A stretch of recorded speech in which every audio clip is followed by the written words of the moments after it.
रायपुर से एक बड़ी खबर सामने आ रही है। रायपुर सेंट्रल जेल के बाहर चली है गोली। जी हां, आदतन अपराधी पर दरअसल गोली चली है और बताया जा रहा है कि 2 राउंड फायरिंग की सूचना है।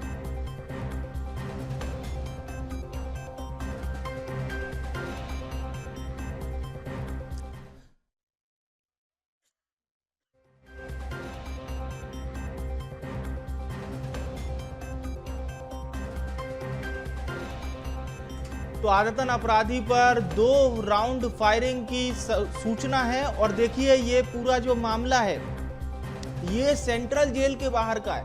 अब आप समझिए इस चीज को। साहिल खान नाम के युवक पर गोली चली है। हालांकि जिस पर गोली चली वो आदतन अपराधी है, लेकिन सेंट्रल जेल के सामने का ये पूरा मामला है। ये कानूनन जुर्म है और रायपुर सेंट्रल जेल के बाहर का ये पूरा वाकया है। तो बदमाशों में लॉ एंड ऑर्डर को लेकर खौफ कितना है ये आप समझिए। सेंट्रल जेल के बाहर भी गोली चलाने से बाज नहीं आ रहे। साहिल खान नाम के युवक पर गोली चली है। जेल से मुलाकात कर निकला था युवक के गले में गोली फंस गई है। ये अपडेट इस खबर से जुड़ा हुआ। तो फिलहाल अंबेडकर हॉस्पिटल में उसका इलाज जारी है। युवक पर लूट समेत कई मामले दर्ज हैं। ये बड़ी और अहम जानकारी रायपुर से हम आपको बता रहे हैं। इस वक्त की बड़ी खबर रायपुर से। आदतन अपराधी पर गोली चली है। रायपुर सेंट्रल जेल के बाहर का ये पूरा मामला है और 2 राउंड फायरिंग की जानकारी है। साहिल खान जिस पर गोली चली है, और आपको बता दें जेल से मुलाकात कर निकला था युवक के गले में गोली फंस गई है। उसे अंबेडकर अस्पताल पहुंचाया गया है। तो इस युवक पर लूट समेत कई मामले दर्ज हैं। रायपुर सेंट्रल जेल के बाहर का ये पूरा वाकया है। बड़ी और अहम जानकारी इस वक्त की रायपुर से। रायपुर सेंट्रल जेल के बाहर इस युवक पर गोली चली है। 2 राउंड फायरिंग की सूचना मिल रही है। साहिल खान इस युवक का नाम बताया जा रहा है जिस पर गोली चली है। जेल से मुलाकात कर निकला था युवक।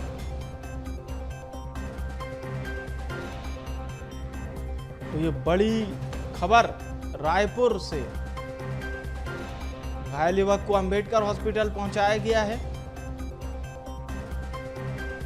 युवक पर लूट समेत कई मामले दर्ज हैं। ये बड़ी खबर रायपुर से। शिवम हमारे साथ इस खबर पर लाइव जुड़ रहे हैं रायपुर से। शिवम, मतलब अपराधियों में पुलिस का खौफ कितना है, इसकी वानगी आप देखिए। सेंट्रल जेल के बाहर भी धाएं धाएं चल रही है। अभी क्या कुछ अपडेट है पूरी खबर पर? जी जी बिल्कुल, देखिए जो अपडेट अभी का है, इलाज चल रहा है। जो घायल है, जो अपराधी जो सेंट्रल जेल में बंद था, उसके ऊपर जो गोली चली है, वो अपराधी अभी घायल है और घायल अवस्था में जो अंबेडकर हॉस्पिटल है वहाँ पे उसका इलाज चल रहा है। मैं मौके पर ही मौजूद हूँ। ये उस सेंट्रल जेल की जो पूरी तस्वीर है जहाँ पे जो है गोली कांड हुआ है।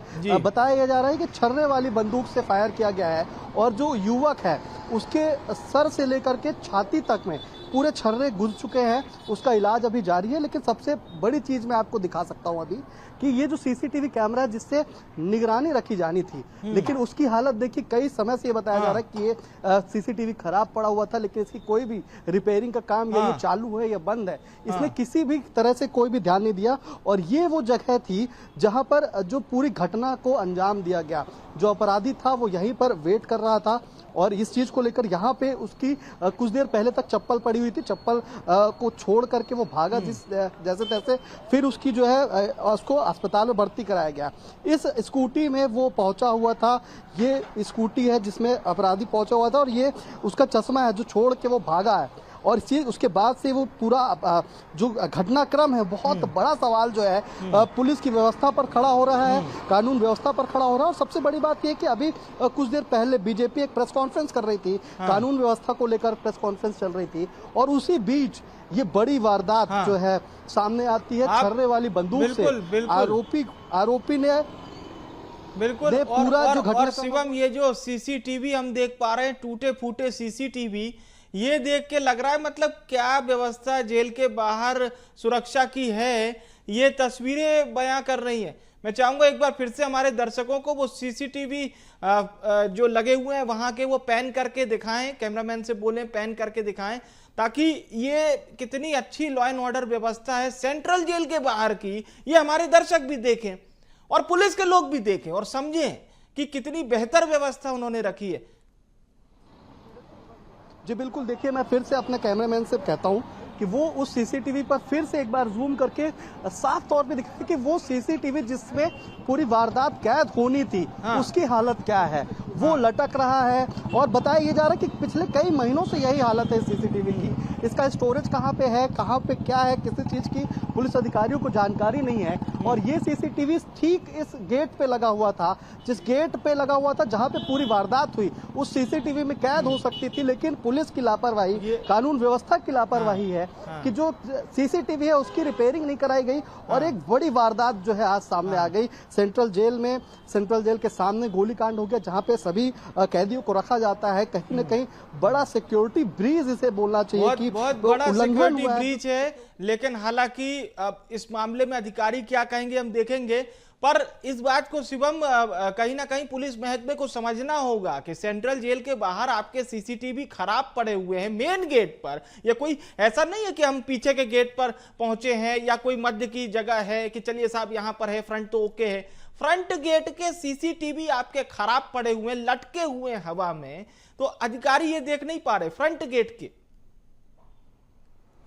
बहुत बड़ा सवाल है ये। इस चीज को लेकर कई बार अधिकारियों को निर्देशित किया जा चुका है कि जो सीसीटीवी हैं उसको लेकर के हमेशा से पुलिस विभाग ये कहता रहा है कि जगह जगह पर सीसीटीवी लगाए जा रहे हैं, हाईटेक हो रही है राजधानी, दक्ष बनाया जा रहा है, कंट्रोल रूम बड़ा बनाया गया है जिसमें पूरे सीसीटीवी का इनपुट है। लेकिन सेंट्रल जेल के बाहर आखिर क्या कारण था कि जो अपराधी हैं वो इतने बैकऑफ नजर आए? जो सीसीटीवी जिसमें पूरी घटना कैद हो सकती थी, जिसमें पुलिस को जो अहम सबूत मिल सकते थे, फुटेज मिल सकते थे, उसी का जो है किसी तरीके का ठिकाना नहीं रहा। और अभी जो है अपराधी फरार बताया जा रहा है। अगर ये सीसीटीवी में कैद होता तो सीधे सीधे ये देखा जा सकता था कि अपराधी आखिर किस तरफ भागा है और वो किधर जा सकता है। तो इस चीज को लेकर के कहीं ना कहीं बड़ी लापरवाही है। और इस चीज को लेकर के जो पुलिस के जो तमाम दावे हैं कि वो सीसीटीवी से लेस कर रहे हैं राजधानी को, आपने सही कहा कि अगर ये सीसीटीवी दुरुस्त होता तो एटलीस्ट उसे इसमें विटनेस किया जा सकता था, ट्रेस किया जा सकता था, उसके बारे में पता लगाया जा सकता था। लेकिन जब हमारे पास यहाँ लगा हुआ सीसीटीवी ही सही अवस्था में नहीं है तो फिर अब हम क्या करेंगे? हालांकि जल्दी से जल्दी इस अपराधी को पुलिस पकड़े, पर यह समझा जा सकता है कि अभी पुलिस को अपने ऊपर काम करने की बहुत जरूरत है। कहीं ना कहीं अपराधियों जो पुलिस का एक खौफ होता है वो अपराधियों में धीरे धीरे अब कम हो रहा है। तभी कहीं चाकूबाजी कर रहे हैं, कहीं सड़क पर किसी को लूट लेते हैं। अभी भाजयुमो के नेता के साथ लूटपाट हुई थी, उनके साथियों के साथ मारपीट की गई थी। तो बैठे बिठाए कहीं ना कहीं विपक्ष को जरूर एक मुद्दा मिल रहा है, वो भी तोहफे के तौर पर। जी आपने झारखंड के बेटियों जी कैसे महसूस करेंगे? अभी जब दीपावली का पर्व था, जब पूरी लॉ एंड ऑर्डर की स्थिति एकदम तैनात की गई थी, तमाम जो अधिकारी हैं वो रोड पर थे, तब जाकर के पिछले हफ्ते भर में 8 हत्याएं हो जाती हैं। 8 हत्याएं राजधानी शहर में हो जाती हैं। एक घर को जला दिया जाता है, दूसरे घर पर हमला होता है। ये सभी राजधानी की जो है बदमाशों की करतूत है, जो बदमाश अब बेखौफ हो चुके हैं। तो सबसे बड़ा सवाल है कि राजधानी कैसे सुरक्षित मानी जाए या राजधानी वासी कैसे सुरक्षित मानी जाए, जब सेंट्रल जेल के बाहर ही गोली कांड हो जाता है। तो विपक्ष को तो मुद्दा मिलेगा ही। लगभग 10 महीने की जो सरकार है कई मुद्दों पे घिर चुकी है। अब हाल ही में जो रिसेंटली जो मुद्दा चल रहा था वो राजधानी में हुए हत्याकांडों का चल रहा था। कल एसएसपी संतोष सिंह ने एक बड़ी कार्रवाई को भी अंजाम दिया था। तिल्दा नेवरा थाना प्रभारी को हटा दिया गया है और इस चीज को लेकर उसमें आदेश में साफ साफ लिखा गया है। सही बात आपने कही। बहरहाल पुलिस को ये जरूर देखना होगा कि ये जो सेंट्रल जेल के बाहर भी लोग गोली चला रहे हैं, ये क्यों इस तरह की वारदात हो रही है। बने रहेगा हमारे साथ।